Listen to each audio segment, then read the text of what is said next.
good word. Okay, I'm going to start the recording because Stephanie's already told me that she will not be here. Okay, I am so proud of you all. You all did great work on your homework. And so it's really a pleasure to show you all. And I can't wait to hear all your stories of what you went through to get your photos. And so let's go ahead and begin. Catherine, you're first today. Oh, okay. Well, here's what I learned about the Nikon Z. I don't think it does multiple focus points.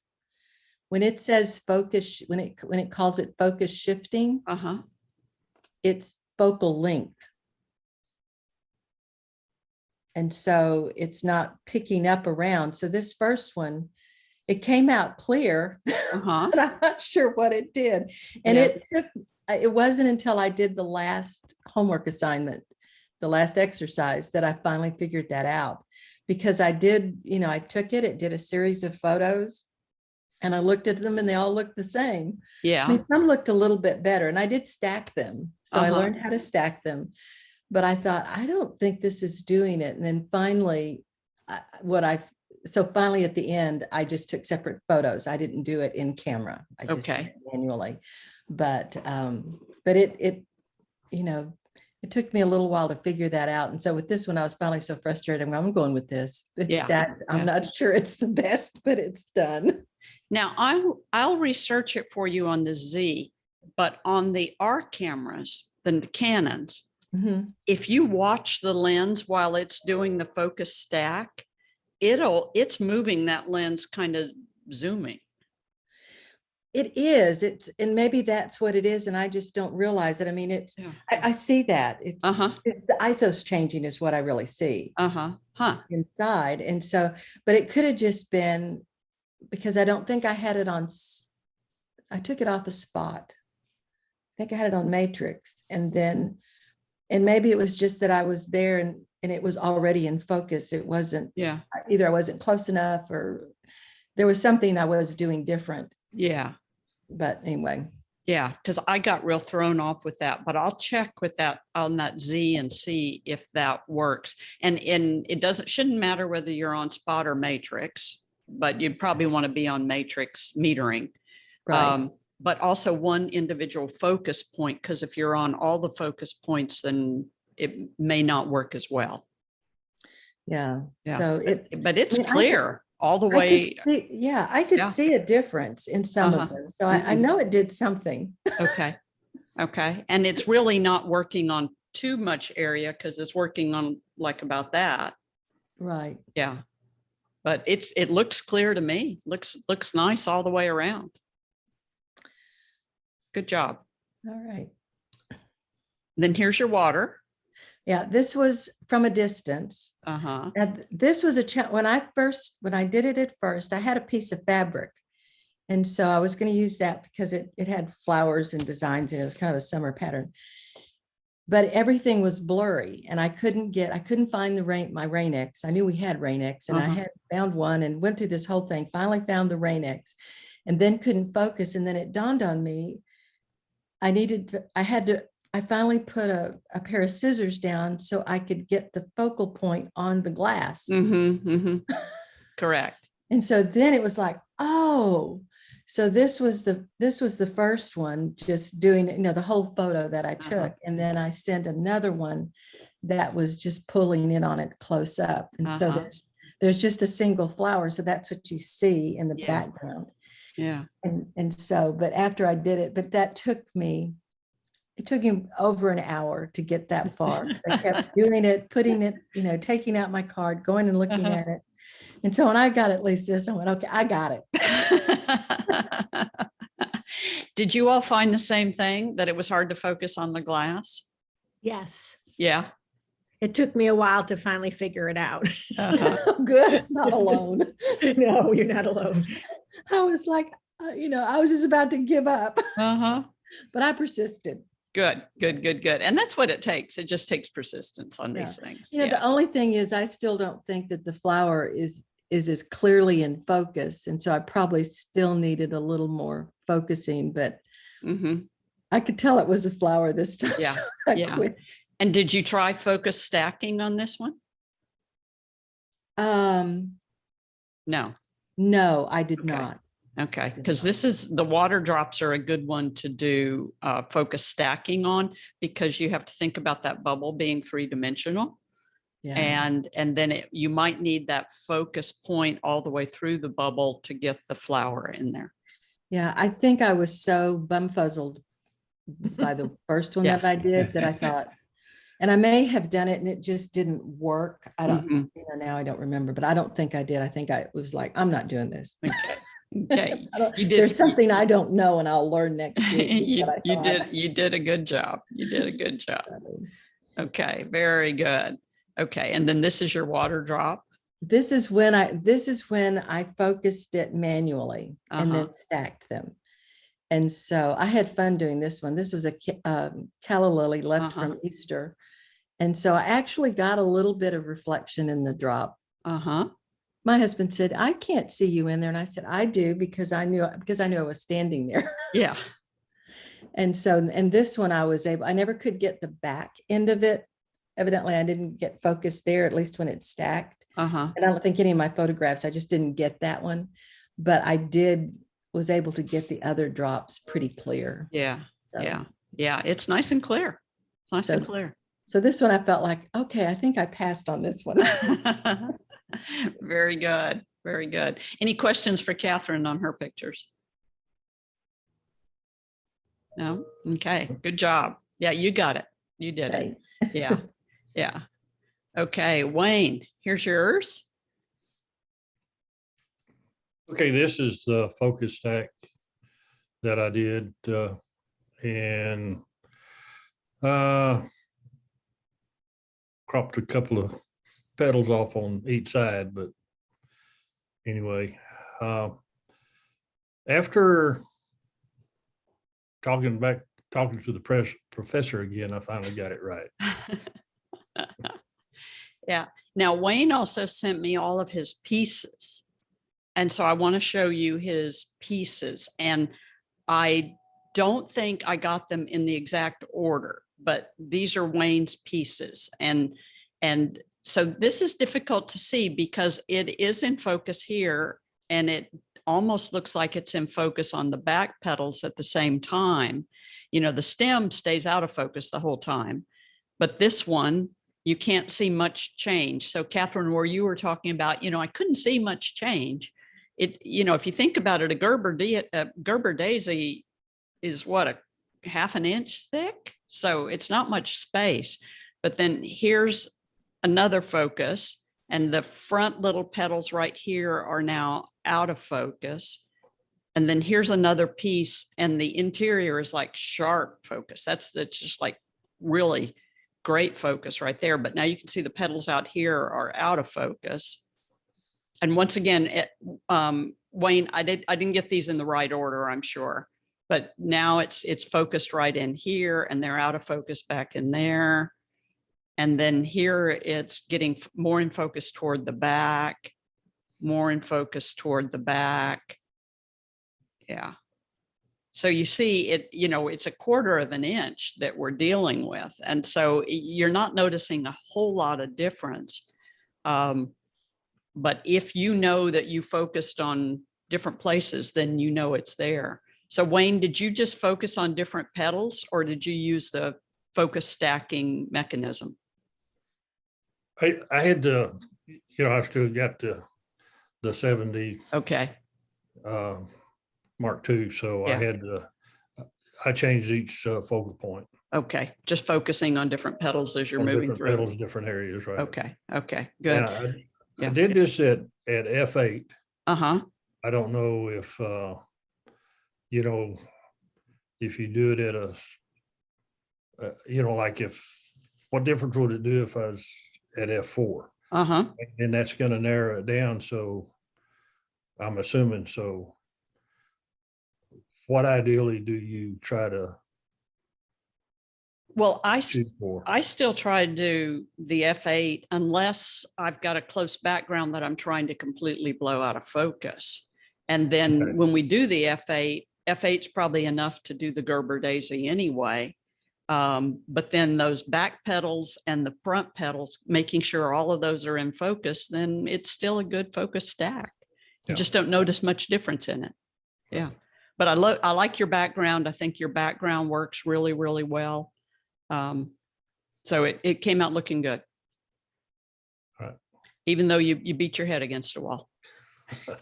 And the beating his head against the wall also is on lesson 2, where I give you the instructions for focus stacking. I did not include layer flatten. And so because Wayne wasn't flattening his layers, he was ending up with like 32 megabyte photograph. And that's when he called and said, I don't think I can send this to you. So on lesson 2, where you have the instructions on the layers, focus stacking, number 6 should be layer flatten, and number 7 should be file save as. Linda, you shook your head up and down. Did you have the same issue? Yeah, I had several. I tried 3 different ways, and yeah, Missing making a note. piece. Sorry, I didn't give you a piece. Okay. Yeah, yeah. And I know I verbally said flatten, but then Wayne's like, it's not working, and so you have to go layer flatten to flatten all the layers, and then you do a file save as.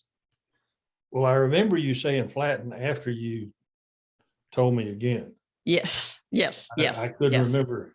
Yes, that far back. And I didn't realize it wasn't in your handout until you told me. So keep me straight on handouts, guys. Anytime you notice an error in there.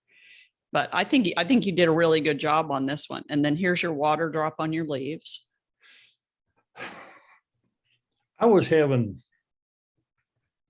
an arduous day trying to get the beads on Yes. anything.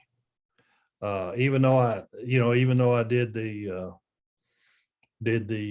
glycerin bit and all that kind of stuff, they just didn't want to work for me. Yeah. Yeah. And remember that every species has its own way of draining water.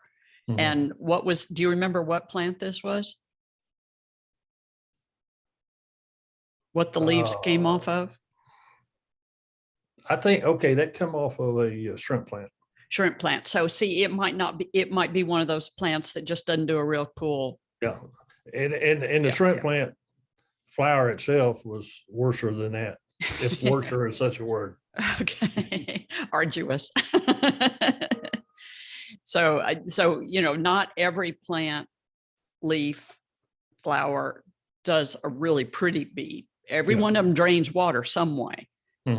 But the shrimp plant evidently is, just in one of our more sexy water bead plants. I found that out. Yeah, we found that out. There you go. And then here's your glass. What'd you do on the glass? Well, again, I wasn't real happy with the beads I was able to get. But anyway, it was, talking earlier. Yeah, I mean, I was glad to get what I was able to get. Of course, I use M&Ms as a background as opposed to lily buds, because M&Ms, I could eat them. That's right. And you have to eat them when it's over with. Right. Can't just let them sit there. Yeah, I think you did a good job. Once again, focus stacking on the beads of water would have made those M&Ms crisper. I like your background. I think your background's really good. Yeah, I didn't think about, trying to focus stack on that, but it makes sense now. Mm-hmm. And again, how do you determine the distance between the beads of water and your subject? I mean, do you have any feel with that? No, kind of a 3 feet, something like that. And then, we're not working on a tremendous depth of field. So Right. the depth of field's the height of a water drop. Yeah. So we're not Okay. dealing with a lot of depth of field. Okay. But what'd you all find for the background? Am I right? 3 feet, 4 feet, 5 feet? Yeah, I was like Wayne. I played about all kinds of distances, and finally about 2.5 feet, because I was trying to make the the reflection and the drop be in focus. Uh-huh. I could make the drop in focus, but I wanted to make the reflection in focus, and that's why it took me forever to play with it. Yeah. But anyway, finally did, and even then, well, when you show the picture, I'll tell you what issues I had. But Well, And that- actually, I'm probably only a foot. I think you're fine though. Your background looks great. Okay. Mhm. You know, what lens were you using? I was using the Sigma 150 macro. Okay. Okay. Yeah, Because it- I think the colors in your background are great. And of course, I couldn't put it on the floor because I couldn't have picked it up. That's right. He threw his back out, so then he couldn't have picked it up. Poor guy. Catherine's got a tooth that won't work, and Wayne's got a back that doesn't work. You know, yeah. But I love the colors in it. I think colors in it are really good. Yeah. So now you need to buy more M&Ms and try that focus stack on the bead. See Oh, how I it got a works. big bag, so Okay. I still have plenty left. Okay, good. Good job. And Stephanie's not here today. Okay, Linda, here's your water bead, right? Yeah. And That's I have to tell you, Linda, this picture just blows me away. I mean, it is so pretty. Mhm.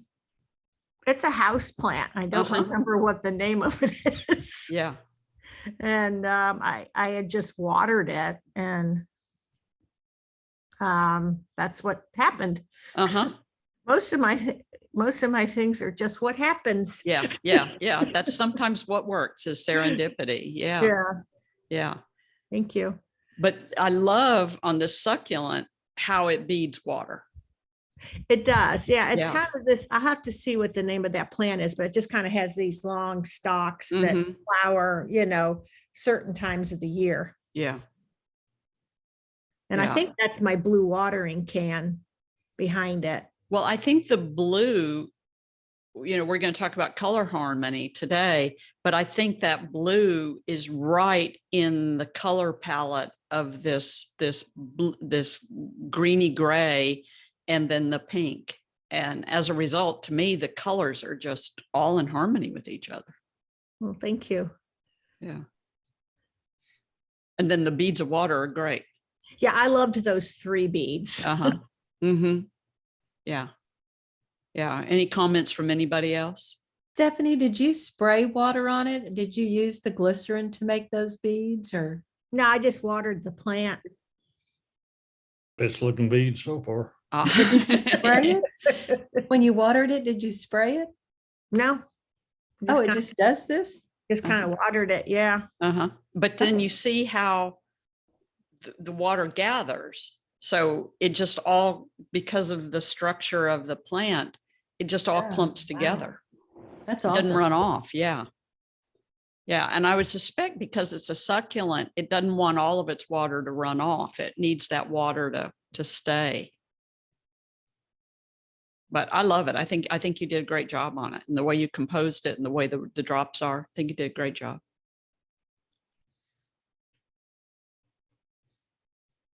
So this I tried a couple of different ways. First I tried the focus stacking and let the camera, Uh-huh. set the camera to do it. But I was having a hard time with the cord up there. It's a Christmas ornament.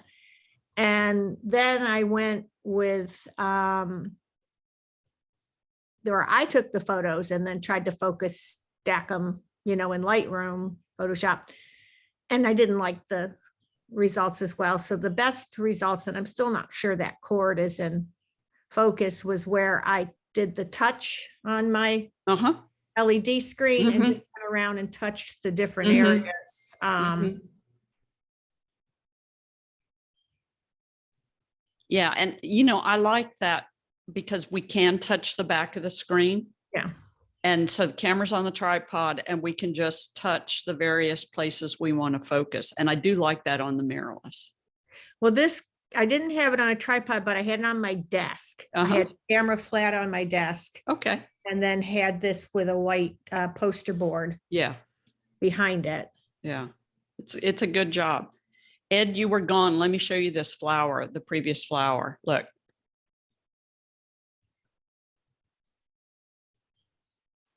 Do you see it, Ed? You must not have audio connected. Okay, go ahead. Continue, Linda. So you had the camera on your desk, right? Yeah, I just had it flat on the desk and just, opened the LED panel and just touched. Good. Tried to get as much in focus that I could. Well, it was solid. So, it was on the desk. It was solid. So nothing moved. Right. I think you did a really good job on this one. Thank you. Yeah. Ed, can you hear me? Can you hear me now? Yeah. Yeah. We lost power. We had a power blip and Yeah. everything shut down. And anyway, I Had to finally we got power back and the internet came back. And anyway, So I'm this here. this is Linda's flower that you missed, Oh, okay. and the water drops on Linda's flower. Yeah, nice succulent. By the way, we had power outage yesterday also, and I completely lost connection during class. So, Sure. if that happens. Okay, good job, Linda. This one, I think it looks great. Thank you. And your background is seamless. So I think it looks really, really good. And then here's your glass with the water. Yeah, and I struggled. I actually had to move. So it's a pattern dress and with a rhinestone brooch.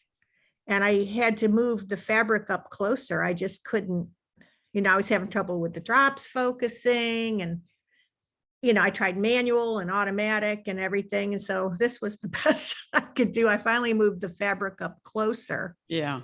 Where you can see the little white fabric flowers there. And how close were you?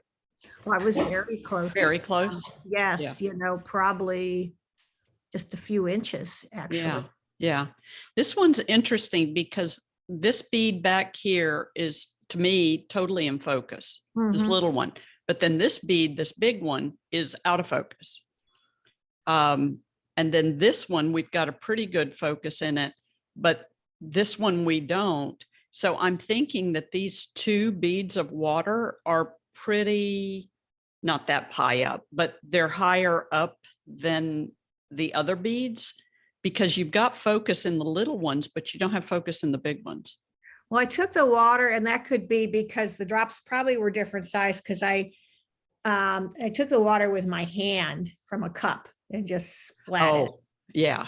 The spray bottle was there was several attempts, let's just put it that way. Wasn't working. Yeah. Yeah. Yeah. And But then I cropped it. It was bigger than that. Yeah. To try to. and I like the color palette. I think the color palette looks really good. I just really like to see that bead in focus and this bead in focus too. Yeah, I think I need to try this again. Yeah. Yeah. You've got a good background. I think you need to just try it again. Yeah. Okay.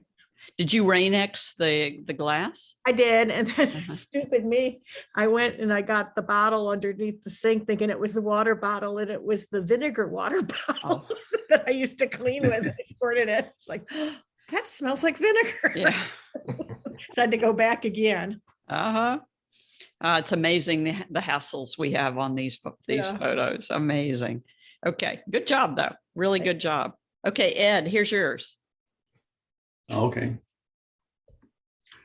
Yeah, I played a lot with different kind of plants and leaves because Wayne noticed some really bead easily and some just don't bead at all. And so anyway, when I was out wandering around, I just luckily had two of these water lily blooms at the same time.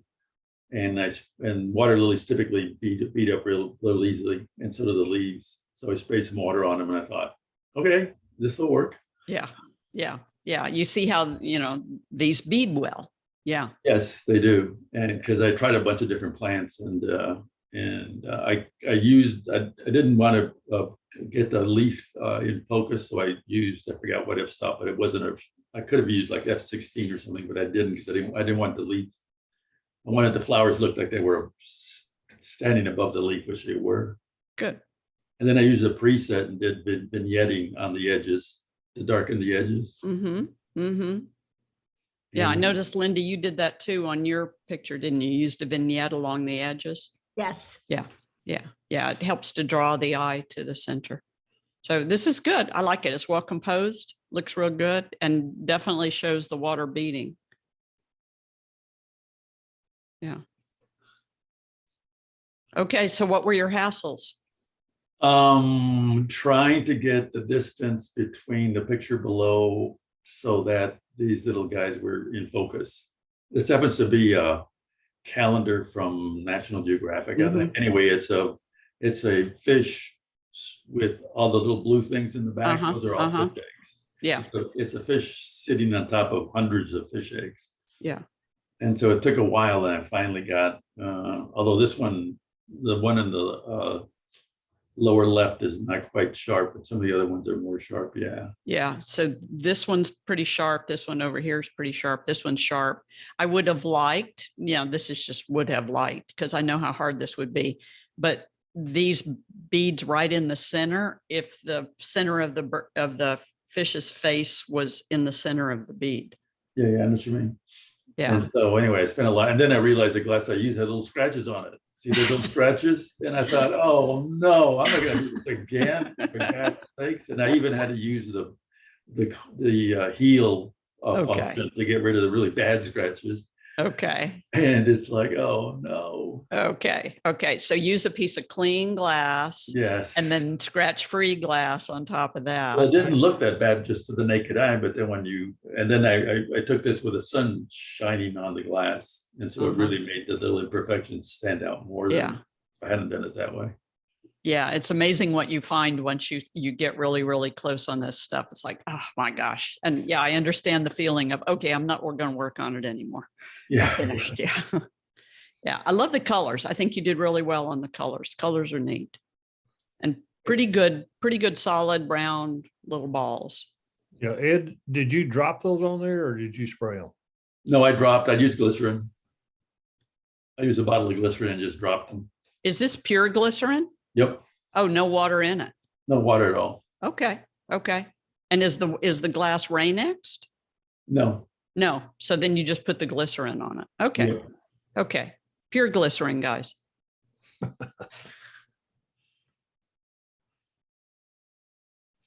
Did that answer your question, Wayne? Yes. Yeah. Yep. Okay. Good job. So you just used an eyedropper and just put the drops where you wanted them. Actually, I just use a dropper that comes with a bottle. Uh-huh. I just with a light squeeze. I had to practice because if you squeeze it at different intensities of, the drops aren't the same size. Yeah. Yeah. Yeah. Yeah. And a tiny eyedropper too. Yeah, that would've been- A round tip eyedropper. Yeah, that would work too.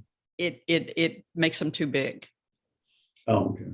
versus one that has a more narrow tip on it. Yeah. Good job. Okay.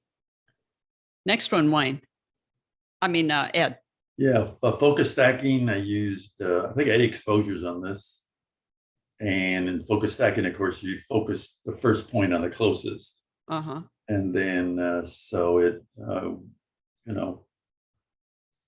like say I took 8 and then, put them into Photoshop and did everything else. But these are Tillandsias, these are cousins of Spanish moss. Okay. And so you just treat them like Spanish moss. You don't do anything to them other than they need to be outdoors and in a windy area. And that's all you do to them. Mm-hmm. It's got a beautiful flower on it. Much prettier flower than Spanish moss. Yeah, Spanish moss has got a little, I finally found my flower. Spanish moss is a little tiny green flower, but they do flower. Yeah. This is pretty. Questions for anybody? I think your focus stack looks really good. And I can't remember the F stuff. I'd have to look back and see what F stuff I used. And then did you set it on focus stacking or did you choose the focus point?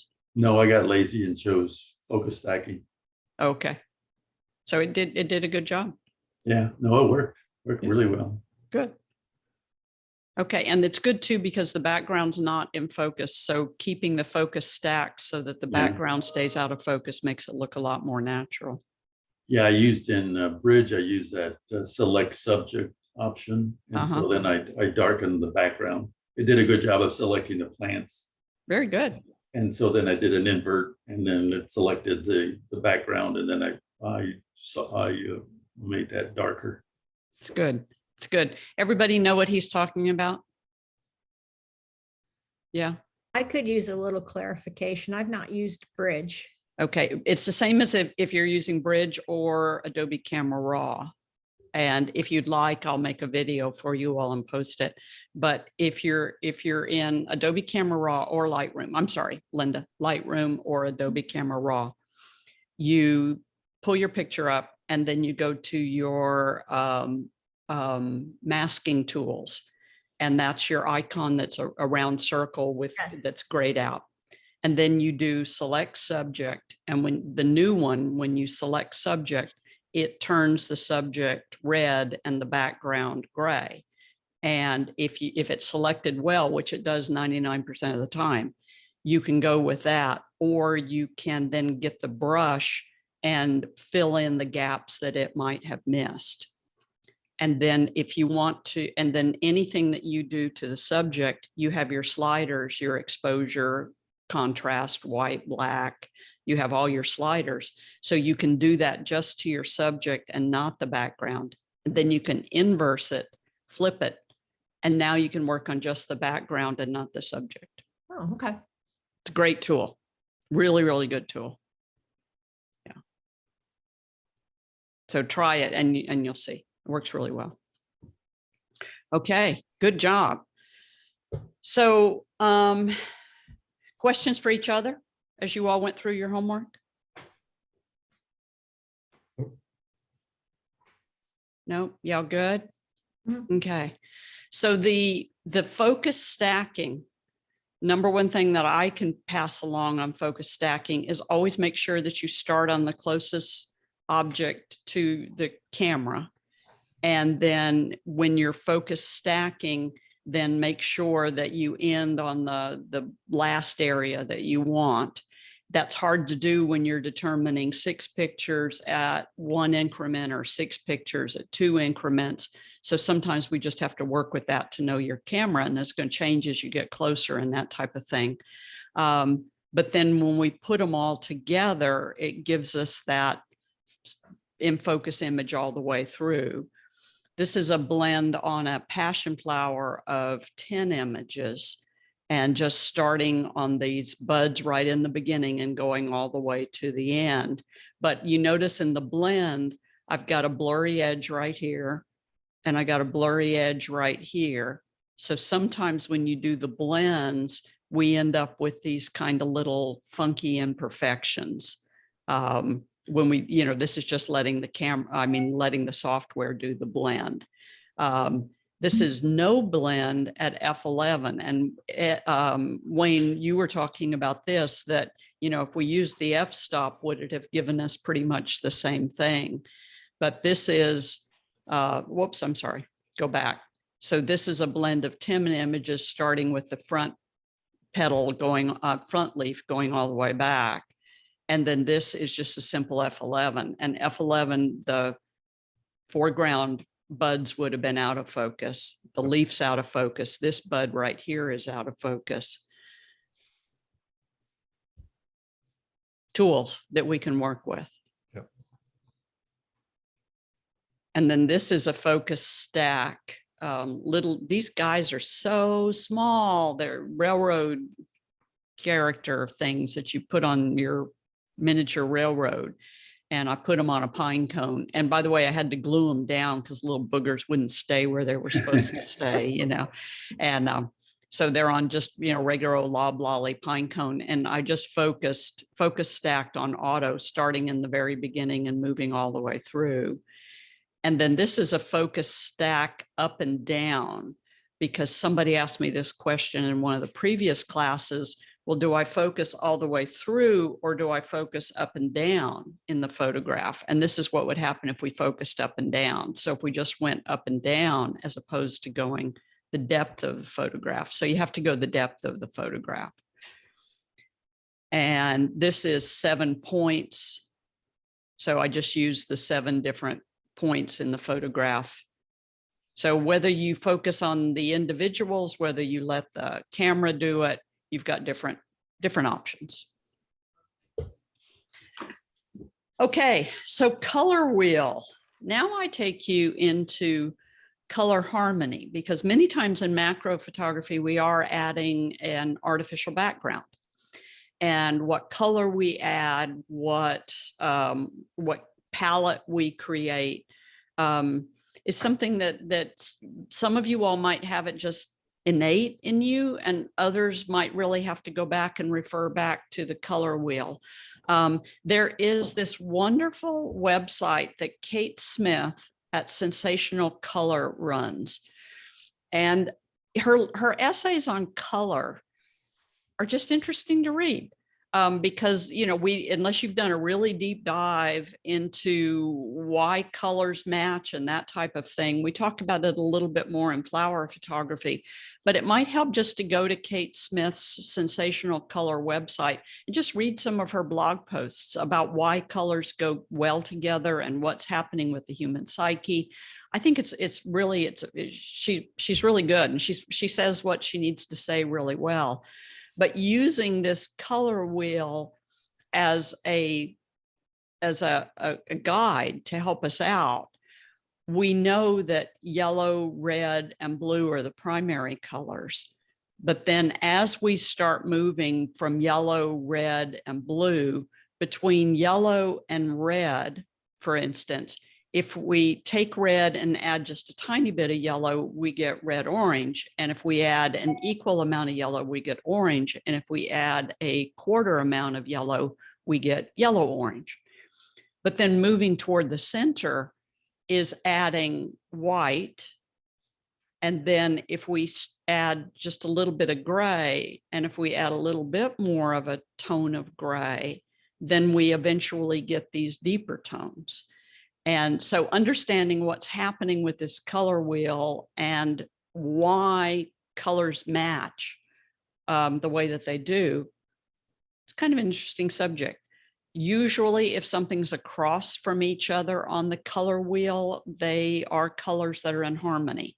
And if you look at sports teams' colors, for instance, you might notice that we've got a lot of, violet and yellow on sports teams' colors, or blue and burnt orange on sports teams' colors. So if you notice that I see it a lot on sports teams' colors.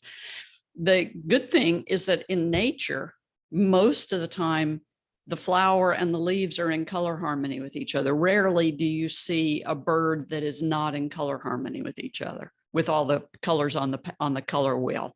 So nature does this well.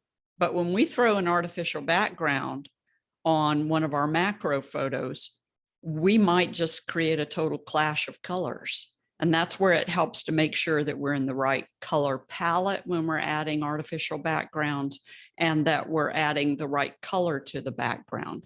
If we put red in the background with green, the eye's going to go back to red, and it won't go look at the green, it'll look at the red. So we just have to understand which one's going to be the more dominant when we put them together.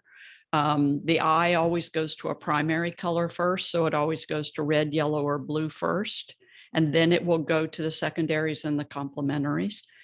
So once you start understanding that, you're okay, that's the color I need to choose for the background of this macro shot. So just working with that color wheel can help us out to try to figure out what color we should use in any of the backgrounds that we're using. Make sense? Or anybody want to add anything to it? Yeah, in landscaping, we teach that the lighter colors, the yellow to the oranges, are more visible from the street. So if you have a bed in front of your house that's kind of far away from the street, plant red, orange to yellow, and then right close to the sidewalk, plant your blues, because you'll notice them much better, because blues in the background, you don't notice the flowers. And so the plants you plant in the foreground and the background are based on this color wheel and visibility of somebody looking from their sidewalk, for example, at your plants. Yeah. Good. And does the blue have anything to do with the sidewalk color too? No, it just No. said, if the blue would be, if you're walking on your sidewalk and you have a bed near the sidewalk, the blues are gonna, Pop really out. stand out. If you put them in front of your house, the blues kind of, they're not bright enough for them to be really noticeable. So if you have a beautiful blue flower in front of your house and people won't notice it, Mm-hmm. but if you put that blue flower near the sidewalk, they will. Yeah. And but you put the really bright colors, the yellow to red, orange in front of your house that's far away, they'll be more visible to the people on the sidewalk. Interesting. Anybody else want to add anything on color harmony? But I have a question with what you said about the red, yellow, blue and background Uh-huh. in macro. So are you saying you want the subject to be the red, yellow, blue, or the background to be the red, yellow, blue? So if your subject were red, Okay, then you could have a green background and it would be okay. But if your subject is green and you put the red background, the red is more dominant. So the viewer's eye is going to go to the red. okay, And that's where you got to watch out okay, of which one's going to dominate over the other one. all right. Yeah. And then you're digging around the house trying to find, a towel that'll go behind your subject for your background. It helps to find the right color. So even if you have to walk around the house with the color wheel saying, okay, I'm looking for this, Yeah. I've got some artificial backgrounds that I bought at Hobby Lobby. And for some reason, they are the worst color for a background. They are just the worst. And you would, you wouldn't think when you bought them that they would be that bad, but you throw them behind anything and they're gaudy as all get out. So we look at color harmony. So we're walking around in the garden and we're looking for something to photograph, and we see that lighter tone with that purple in the background. Look at it on the color wheel and you'll see, yeah, we got harmony going on between that. And then we've got the same warmth. If you see primary colors together, this is the Yves Saint Laurent garden in Marrakesh. If you've got those primary colors together, there's a photo there. And so stop, look, pay attention, figure out what the photo is, because you've got two primary colors together, then you're going to find your photograph. You know how I said these are sports teams colors? One of the ladies that was with me on one of the trips to the Marrakesh Gardens, she's from University of Michigan, I think, and their team colors are yellow and blue. And she's an artist in that area. And she said anything that's yellow and blue, she can sell because people look at it and know that it's their local university colors. So, just FYI, keep it in your head. So triangular on the color wheel, the green, the yellow, and the pink. Triangular on the color wheel, and then triangular on the color wheel in the peony where we've got the pink and the yellow. And, we can go through here and we can see there's not too much of a blue on this one, but just playing around with the color harmony. And once again, in nature, most of the time we've got our color harmony in there. So looking at something and realizing it's the same tones. So in this case, they've all got the same more earthy colors as opposed to being the more bright jewel tone colors. And then temperature of light also matters when we're adding artificial light to it. So sunlight versus a halogen flashlight. So exact same color of flower, but it just changes the tone when we use an artificial light on it. So the temperature of the light also has a lot to do with what it's going to look like. We're going to talk about water drops in a bit. This is auto white balance, and the background is blue and the water is clear. But the auto white balance of it made when the flash hit the blue background, the flash hitting the blue background made the water turn turquoise or pink. So the speed light hitting the background changed the color of everything. And that's okay. I liked it. So auto white balance, and this is the same setup, exact same setup, but it's using daylight white balance in the camera. So when the flash now hit the blue background, it didn't change it to purple. It left it as blue on daylight white balance. So when you're doing your water drops, you might change the white balance on your camera and see what you get. This is tungsten white balance. So all I'm doing is changing the white balance on the camera, and everything is changing the color of my photograph. I usually, by the way, like to change my white balance later on in Lightroom or Adobe Camera Raw versus changing it in my camera. If I change it in my camera, I'm going to forget, and I'm going to take pictures with the wrong white balance. So I usually leave it on auto white balance, but this was just an experiment to see what the different white balances did, especially once I saw what auto white balance did, how when the flash hit the background, it changed it to purple. So then it was like, well, what happens when we change the white balance to something else? This is daylight and this is tungsten.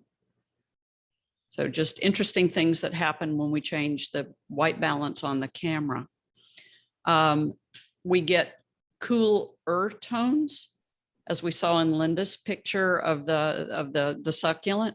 We get cooler tones sometimes, and then sometimes we get warmer tones, cooler tones on this scorpion with the black light. And once again, this is a scorpion flashlight, Scorpion Hunter flashlight. So you can find scorpions in your boots or your shoes. Wayne and Ed, you all grew up out in the desert. Did you ever, have you used a scorpion light? We did one time when we were on the Colorado River. We went down on the Colorado River. It was like an 8-day trip, and at night they would bring out black lights. The guides on the boats would bring out the black lights and show us. Yeah. But other than that, I've never done it. I just saw it done there. We had them when we were kids. Wayne, did you ever have them in the desert? The black light, or have you ever used it? I wasn't that sophisticated. Maybe we found them. We found them. Maybe it's because my mom was paranoid of scorpions. But yeah, that was my first introduction to black lights, was looking in your shoes for a scorpion. Well, we always checked the horse blanket. Yeah. Horse blanket's a good place. We always checked our shoes. I still bang my shoes on the floor, even here, making sure there's no scorpions in them. And we can also use gels to change the temperature of the light. So gels are just colored pieces of plastic that are, and you buy them as a pack if you want to. But I've got 2 lights on this incense smoke, and one flashes on one side and one flashes on the other side. And one flash has a golden gel on it, and the other flash on the right-hand side has a blue gel on it. And they both go off at the same time to freeze the incense smoke. Have you photographed incense smoke? No. No? Yeah, I have. You have? For a class I took one. For the other class you took, right? Yeah, right. Okay, so to photograph incense smoke, you are going to have artificial background. This is blue wrapping paper, and you notice how the background changed colors once again because of the flashes being used. This is blue wrapping paper, and it's just a regular bright blue wrapping paper. And then there is one flash on one side and another flash on the other side. And one flash has a gold gel on it and the other flash has a blue gel on it. And by flashing one side gold and one side blue, then it gives us this color tint in the incense smoke. And then setting your shutter speed, by the way, in this setup on 60th of a second to freeze the smoke. And then not worrying about your light meter balancing, just setting your shutter speed on 60th of a second. You can balance your light meter if you want to, but that means if your light meter is not balanced, so in essence, you're photographing a dark scene. So if your light meter is not balanced, when you use the 2 flashes, the flashes light everything up, and that will more effectively freeze the motion of the incense smoke as it's going up. If you don't use a flash on the incense smoke and you don't use a fast enough shutter speed, the incense smoke blurs. And yes, you can get unscented incense, but it's really hard to find. And where do you buy incense as an adult? You probably knew where you bought it when you were a teenager, but where do you buy incense now is you can find it at most convenience stores because it's still used to mask odors, same as it did when you were a teenager. So you can usually find incense behind the counter at convenience stores. So when I went looking for incense smoke, it took me forever to find incense smoke, but you can find it, or incense, sorry, not smoke, but the incense. Why I like incense for smoke is because it makes these beautiful patterns. You can also get it at Five Below. At Five Below? Mhm. Why do they have it at Five Below? They have all kinds of stuff at Five Below. Okay. I've never But I been. have bought incense there because I took my granddaughter and she wanted to buy some for her mom. So that's why I know that we found it there. Very good. That's probably a better, easier place to go than running around convenience stores Yeah. trying to find it. Okay. I've never been in Five Below, so I never knew what that store was. Well, you have to have kids who only have $5. Oh, okay. Okay. That's what it is. Oh, is that what Five Below is? It's like a dollar store, but it's $5. It's better than a dollar store, but they just have all kinds of things. And so it's a great place to take a kid who wants to find fun stuff and not spend a lot of money. Okay. Now I know. I thought it was a clothing store. I couldn't figure out why it was called Five Below. Okay. There's one near me in one of the shopping centers. Yeah, Okay. there's a new one up there in the Woodlands. Okay. Very good. Well, that's much better than hunting around on convenience stores. And then here's another example of incense smoke. And so this is just letting the incense just do its little thing.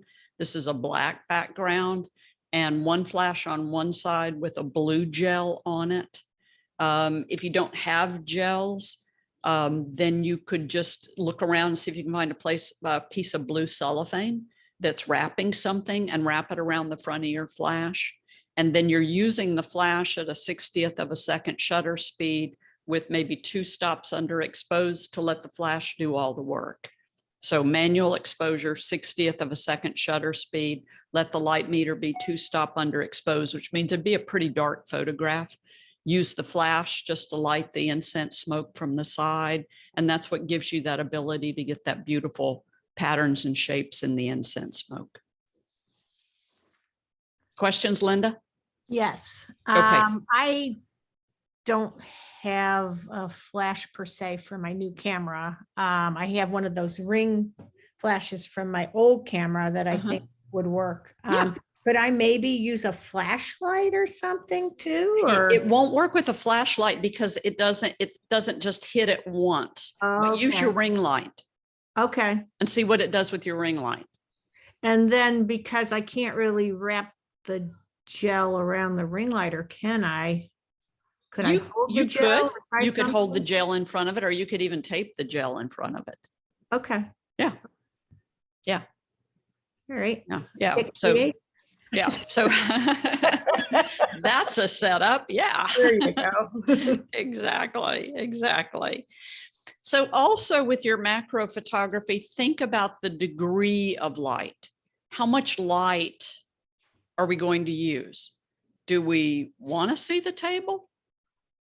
Or do we not want to see the table? Now, this is easy now because we have that shadow slider in Lightroom Adobe Camera Raw. So we can determine how much dark we want with our simple shadow slider now.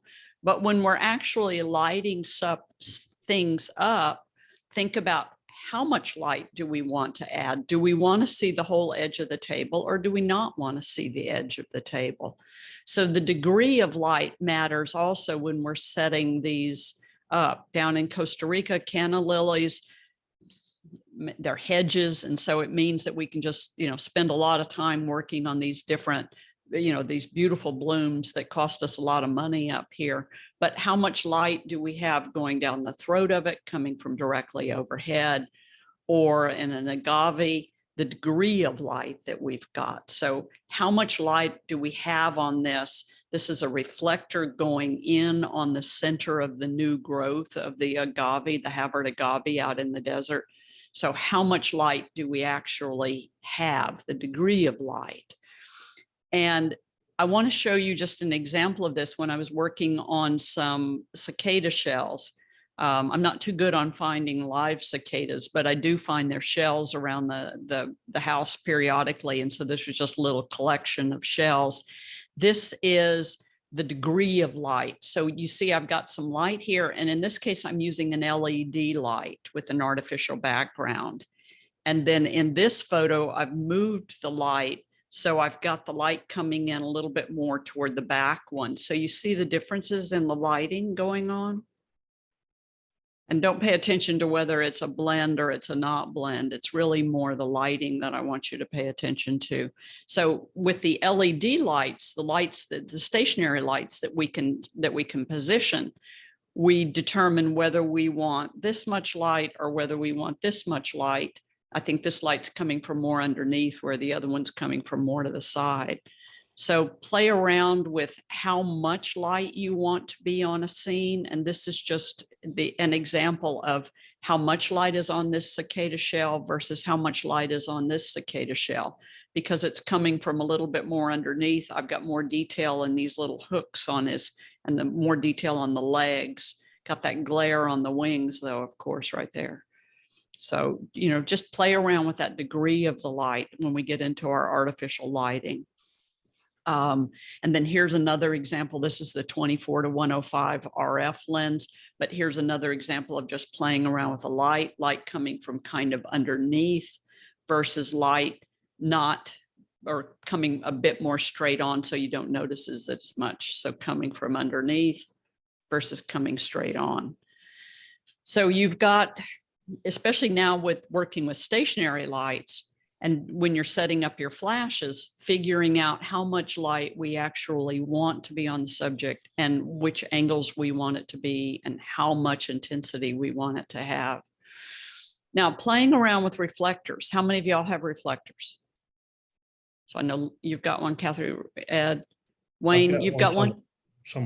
Somewhere, yeah. Linda, you've got a reflector? No. Okay, so this is it's called a 5-in-1 reflector. You buy them from Amazon. It's a 24-inch. It has silver on one side, gold on the other side. So when we reflect the light, we can reflect silver or we can reflect gold. And then inside the disc is a diffuser. So then we can diffuse the light if we want to cut down on the shadows. So we've got silver to play with, gold to play with, and then we've got the diffuser to play with as well. And hopefully you've got somebody that'll help you hold all this stuff. So I just want to show you different ways that you can play around with your reflector when we're working on more macro subjects. So here's your good old prickly pear cactus out in the desert. We got nice harsh shadows showing on them. And then there's the gold reflector. And you can just barely see what's happening up on the top with the gold reflector. So here's your starting point. Here's the gold reflector up on the top, okay, but it's not cutting the shadows on the other side. Here's the diffuser over on the other side to get between the sun and the subject. So now my subject doesn't have those harsh shadows on it. And then getting in close, realizing where the picture is on the prickly pears. Here's the gold reflector on one side, silver reflector on the other side, diffuser, no diffuser, I think. Gold on one side, diffuser on the other side. So the diffuser on one side and the gold on the other side. And then taking away the gold. There's gold. Taking away the gold, just the diffuser on one side, and then silver on one side, diffuser on the other side. So you've got a lot of options to play around with this to add light to your photograph. And then on this one, the reflector's on one side, as it says here, and the diffuser is on the other side. So finally figuring out how close you want the gold to be, how far away you want the gold to be. And all of these, by the way, the diffuser and the reflector are super close. So these are within inches, trying not to get them stuck on the thorns of the cactus, of course. But these are within inches of the subject. So the closer you get, the more diffusion you're going to get and the more pronounced of the gold you're going to get. Years ago, I had somebody do portraits of me, and he had a massive, huge diffuser between me and the window and a massive, huge gold reflector on the other side. And I felt like I was in a tent of a reflector, but the color was amazing. Best my skin's ever looked. You know? So, you know, once you get these things really, really close, it's amazing how beautiful it is. So it just takes a little bit of work or somebody to hold it for you. So diffuser really close on one side and a reflector on the other side. Harsh shadow going through the gladiola, and you wouldn't pay any attention to it until you use a reflector to get rid of that shadow. So once you see that shadow is massive. But at first you probably didn't even notice it. And then once you see that shadow, get rid of it, then you notice how massive that shadow is. Background here, by the way, is other gladiolas from the bunch. So they're just haphazard back there. And because they all were the same color, then that means my background's got the same color harmony to it.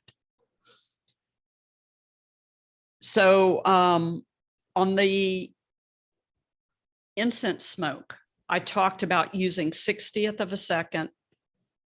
This case, it's F8, and not worrying about balancing the light meter. So I talked about just going into manual exposure, the M mode, not manual focus, but the M mode, the exposure, and just setting your shutter speed to 60th.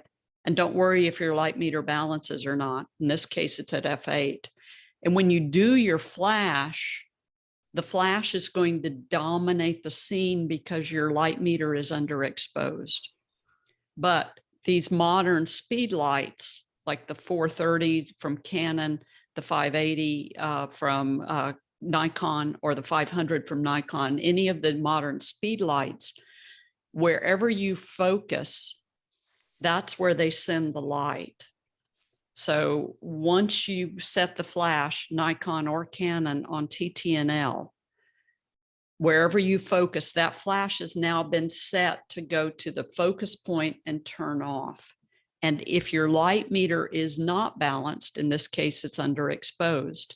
If your light meter is not balanced, your flash does not light the entire scene up. It only sends light to the focus point, lights the focus point up, and turns off.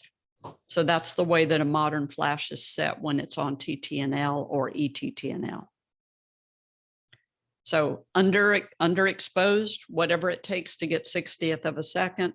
And no matter how far away your light meter is from being balanced, then you'll still get your flash to do its work. If the light meter is only 2 stops away from being exposed, then you'll see a little bit of your background. If it's 4 or 5 stops away from being underexposed, then you won't see any of the color in your background. So the further you are from being balanced on your light meter, the darker your background will become. Make sense? Okay, it's a big concept.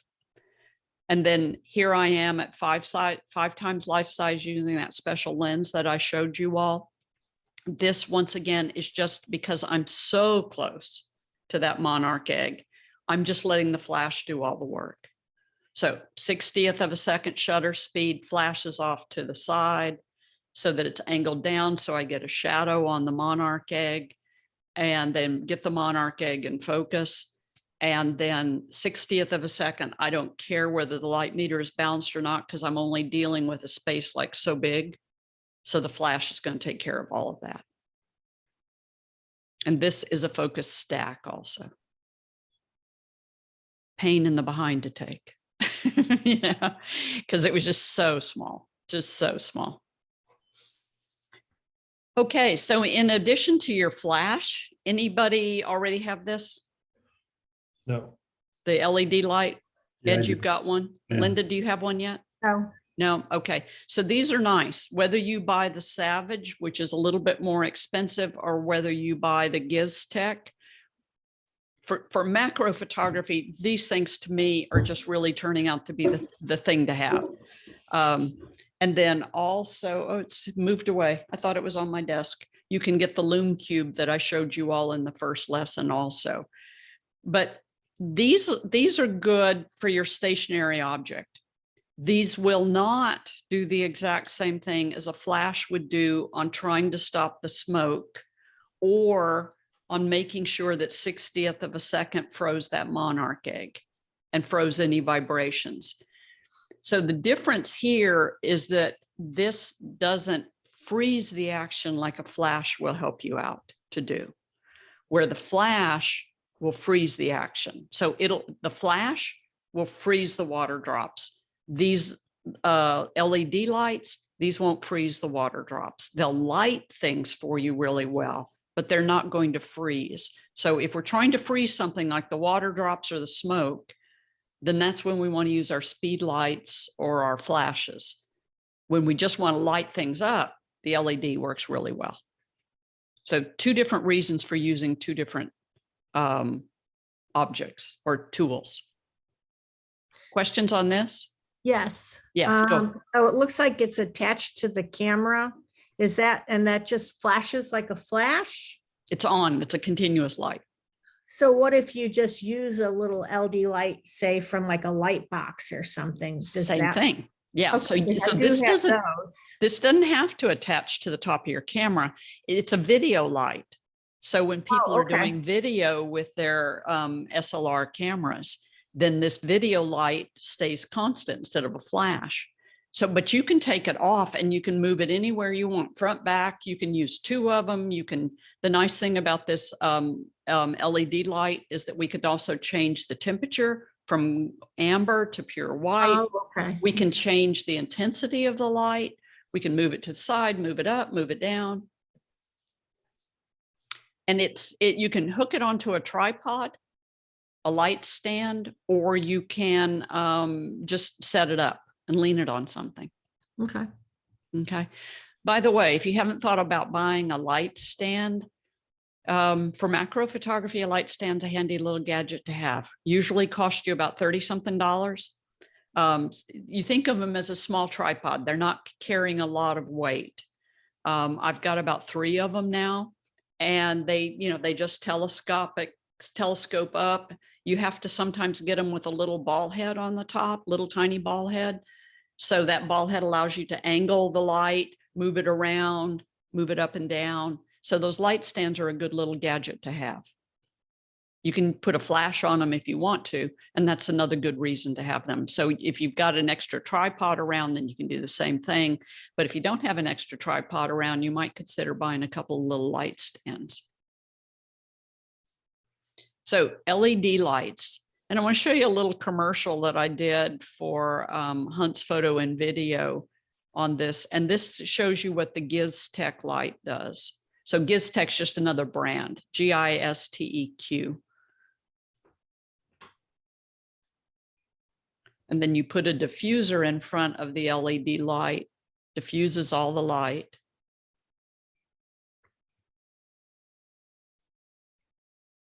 And then remove the diffuser and we see the actual particles in the light. So, you can put this diffuser in front of it and diffuse the light. You can put gels in front of your LED light. So you can do a lot of things with these little LED lights. So the Savage is the one that I'm using now, but if you want to use a GizTech, GISTEQ, then that's another one also. And then Lume Cube also. And then there's tons of knockoffs. But the key is with the GizTech and the Lume Cube and the Savage, what I like about them is that you can move them up toward amber all the way to white, and then you can turn them up and you can turn them down.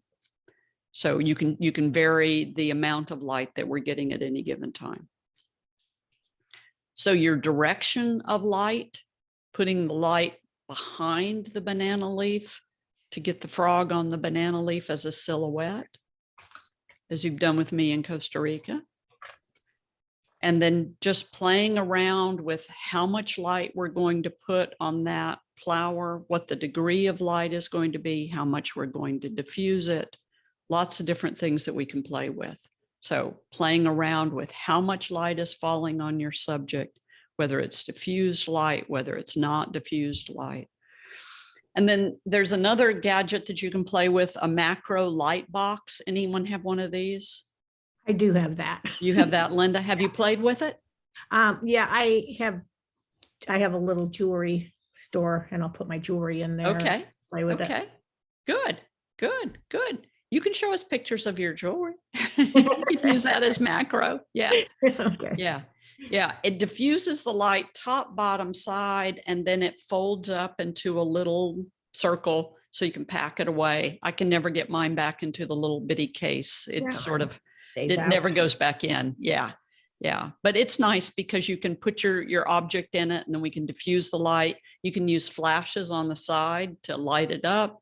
You can use your LED lights to light it up. You can light it up on the top with an LED light. So these are nice little gadgets. Wayne, Catherine, Ed, y'all have one?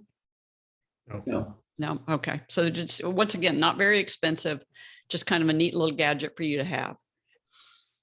And then water drops, doing water drops. So how to do your water drops. So this is a bit of a challenge, but once you do it and get success in it, then it's a lot of fun. So remember getting as close as you can with your lens. Remember that very first exercise you all did where you figured out how close you can get to your lens. So you've got to figure out how close you can get to your water drop. Your focus point is a challenge as well. I use a skewer where I need to eventually focus, but let's not get ahead of ourselves. So to get these water drops, here is your setup. So you've got a table, you've got a dish, and I use a pie plate, a glass pie plate.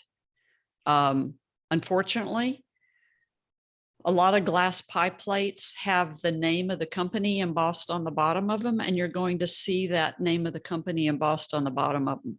So trying to find a cheap glass pie plate with no emboss on the bottom of it is hard.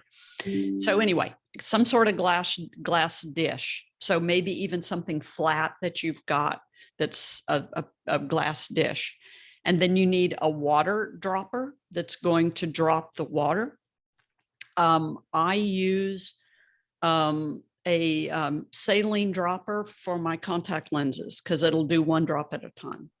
So you can fill it up with water and let it drop one drop at a time. So you've got to have something that'll drop the water. It also helps if you have something that'll drop the water in the same spot. So saline water dropper suspended from the ceiling so that it's in one spot, because otherwise it moves around. And then once your dish is filled with water and you've got your water dropper suspended from the ceiling or an arm or whatever you might have, if you have an old microphone stand, somebody used that one time to suspend the water drop, then your water is dripping in the exact same spot every single time. Punch a hole in the bottom of the eyedropper of the water dropper and it'll drop water faster. Then background. So for me, wrapping paper taped to the wall behind the table, and then a flash. And this one you are going to need the flash. So Linda, try your ring light and let it be a flash on the background. So that means you're also going to need a cord to attach your flash to your camera. And once again, you might need to buy that. Or you can set your flash on slave. And if your top mounted flash will go master, then you can do that. Wayne, I think on your 7, your top mounted flash will do master.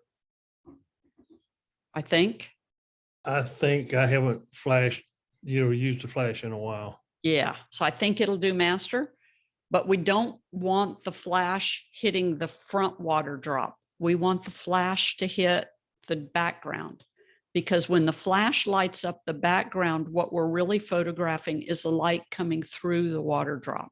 And that's what makes the water drop more interesting. So if you buy a cord to go from your hot shoe to your flash, another $39 gadget from Amazon, then we can put the flash off to the side, put it on a stand that comes inside the flash, by the way, or put it on a light stand. Okay, you got that whole setup? Is that, you're going to give us the slide, right? The slide? I mean, will this be in our, you usually send, or the video, you usually send us the video. Oh yeah, I'm going to send you the video.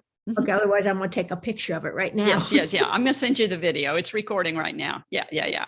So this is the setup for this. And once again, you know, as with these other exercises, sometimes the setup is the hardest part, because we got to find something that'll hold this there, and we got to go get one of the weights out of the exercise bucket so that we can hold this here. And then we got to find something to prop this up. Sometimes it's just finding all the gadgets that make it all work that ends up taking me 45 minutes or an hour and driving me crazy. So just, this is your setup that you're looking for. And then you can do the exact same thing on your smoke. So exact same thing on your smoke, artificial background, and then you use the flash off to the side, camera on the tripod, flash coming in from the side. So you're using exactly the same setup on that, except you're not dripping any water. Okay, and then I'll show you some more water drops in a second. Here's the next thing I want you to try. So these are all the Kathy challenges for this week, okay? It's too hot to go outside, okay? Just stay inside. All these you can do inside. This is your pie plate without any emblem on the bottom of it, with a thin layer of water in it and olive oil mixed in with the water. Now, if you try corn oil, the oil is yellow. If you try to get an oil that is as clear as you can. So you're mixing oil and water, and then we've got an artificial background back there. And then when you focus straight down on your pie plate, and I've got my pie plate sitting on a table that has a glass top on it. So I happen to have a table up here that's an old table. It's in my office, and it holds all of the router and all that stuff. Just an old table, but it has a glass top on it. So this is the one I use for this. So a glass top table, or if you can suspend your pie plate on a piece of glass, even that old scratch piece of glass, Ed, that you had, suspend it, put your pie plate on it, because now we don't care whether it's got any scratches on it or not. Cameras facing down onto the pie plate with the water and the oil in it, but you've got to focus on the oil drops. That's the challenge. So you're using your focus point. So keep everything as flat as you can to the film plane, keep the camera going straight down, keep it as parallel as you possibly can. And then find where your focus point is while you're looking through the viewfinder or on the back of the camera. And I forget what this background is. I think the background was even in the wrong position. But then when I saw it and it looked like planets, I just left it. And then from there on, I just photographed the water and the oil. So you can use water and oil in a pie plate. Keep all this away from the camera, obviously. And then I used a skewer to stir it up, and don't emulsify it too much, because then you have to sit and wait for the water and the oil to separate. So don't get crazy on stirring this thing up a lot.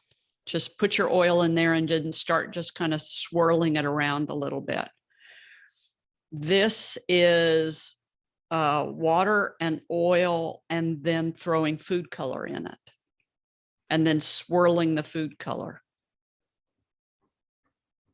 And it's a yellow food coloring and a blue food coloring in the water and the oil. And then I'm using a skewer to swirl them. And then this is, I don't know, when I was a kid, I used to be totally fascinated by food color dropping through water. And so as an adult, I had to learn how to photograph it. And this is a rectangular vase, glass vase, that's got a, you know, so it's all glass, but it's rectangular. So it's got a nice flat front to it. I've got a white background. It's filled with water, get all the air bubbles out of the water. And then I'm dropping food coloring into the water and then photographing like crazy while the food coloring is going through the water. And don't try the gel food coloring because it just goes straight to the bottom. Learn from previous people. This is just your good old-fashioned liquid food coloring. And a white background. And then if you get too much in here, it ruins everything. So then you have to pour it all out, start with new fresh water, and then start working again. So no flashes are being used here. So if you happen to not have any flashes, or the flashing, you don't have a cord and flashing is just too hard, then try this. It's too hot outside, guys. So you just have to play around inside. Okay. And then the next challenge is the bubbles. And the bubbles are on your handout. So the bubbles on your handout, right? Are they on your handout? No. Bottom of lesson 3? No, not really. Nope. Nope, not the bottom of lesson 3. No. Okay, if you need help, I'll send you the instructions for the bubbles. I thought they were on the bottom of lesson 3. I'll email them to you all. Okay, the bubbles. These little boogers are hard as I'll get out. And so, but they're fun as I'll get out when you get them too. It is, I thought it was on your handout. I must have sent you the wrong hand. I'll send it to you. Okay, so this is, I don't have it on here. Okay, I'll send you the exact proportions. It's something like 4 parts Dawn dishwashing detergent, and it only works with Dawn, by the way. 4 parts Dawn dishwashing detergent, 1 part water. And you put this in something small.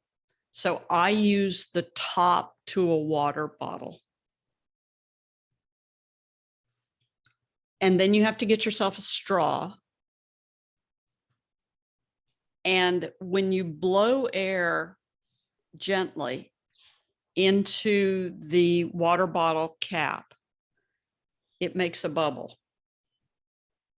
And as long as the bubble has surface tension on it, it will have all of these iridescent colors on it. So then it's your challenge to photograph it. So the first thing you've got to do is focus on the middle of the water bottle cap. So you're focusing on a water bottle cap. Okay. So this is little. The darker the water bottle cap, the better. If it's a white water bottle cap, it'll reflect white straight up, and you don't want that. If you want to use flashes, you can do that. If you want to use LED lights, you can do that.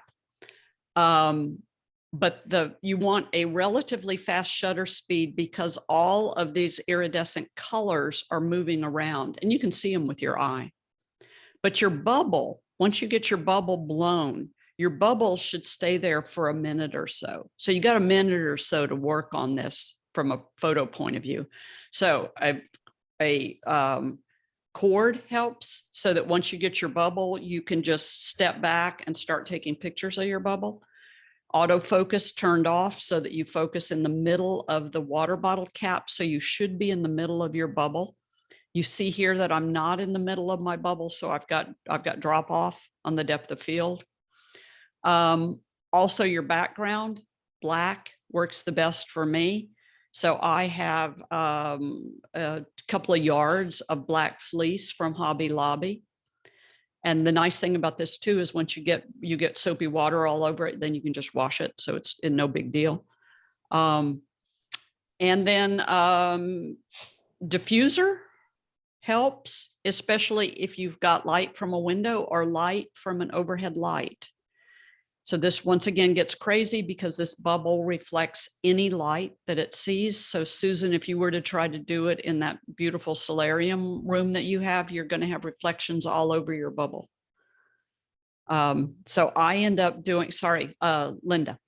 So I end up doing this in as dark of a room as I possibly can without any lights. And then I just light everything up with LED lights off to the side. Once again, it's pain in the butt, but it's fun once you get it going. Ed, you did this before. Do you have any lessons? No, it was just hard. Because I couldn't get the colors that you're showing on yours. And I have Dawn. I use Dawn. Yeah. Yeah. It was tough. Yeah, it's trying to get the surface tension because you can notice the colors disappearing. And until we did this on a workshop where we were all in person one time, and somebody asked, why do the iridescent colors disappear? And it's when the surface tension is about to go. So as the bubble loses surface tension, the iridescent colors disappear off of it. So that's where you've got to make sure that you're using Dawn and you're getting everything right. So I will make sure that I email that to you, the exact formula for it. So you're not beating your head against a wall. And once again, you got to focus as close as you can. Cameras on the tripod using your cable release, all that stuff. Questions? Kathy, does it matter what color Dawn you have? Because there's green, blue.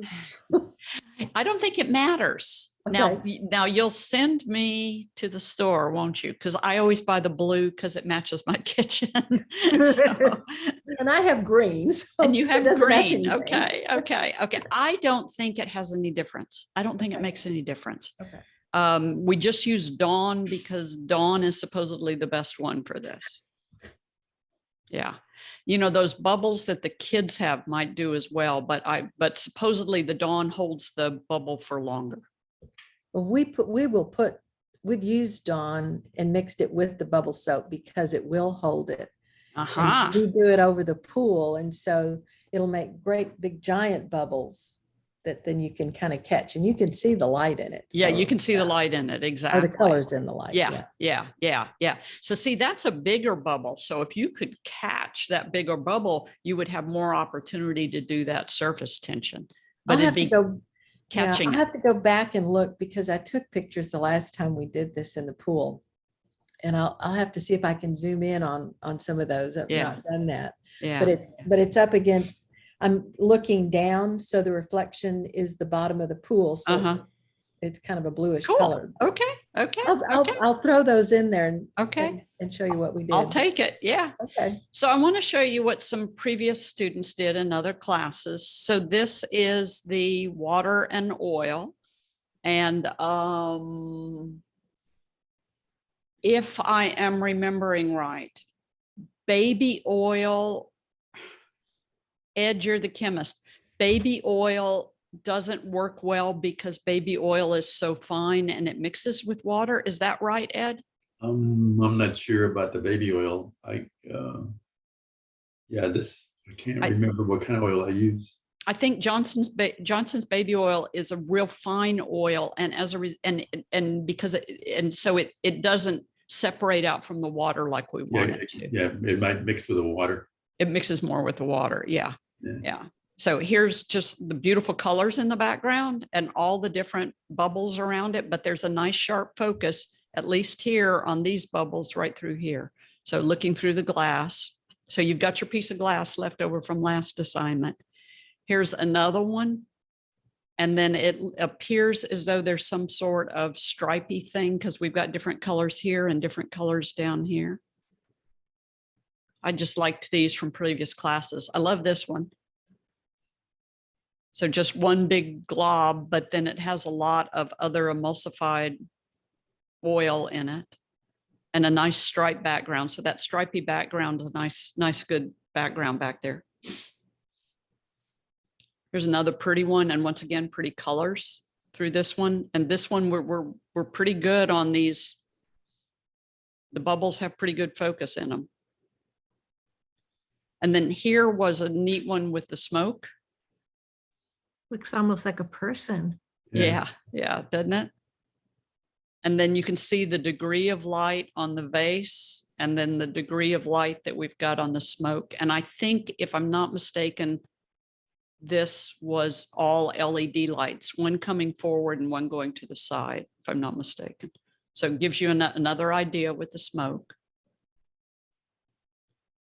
And here's another bubbles.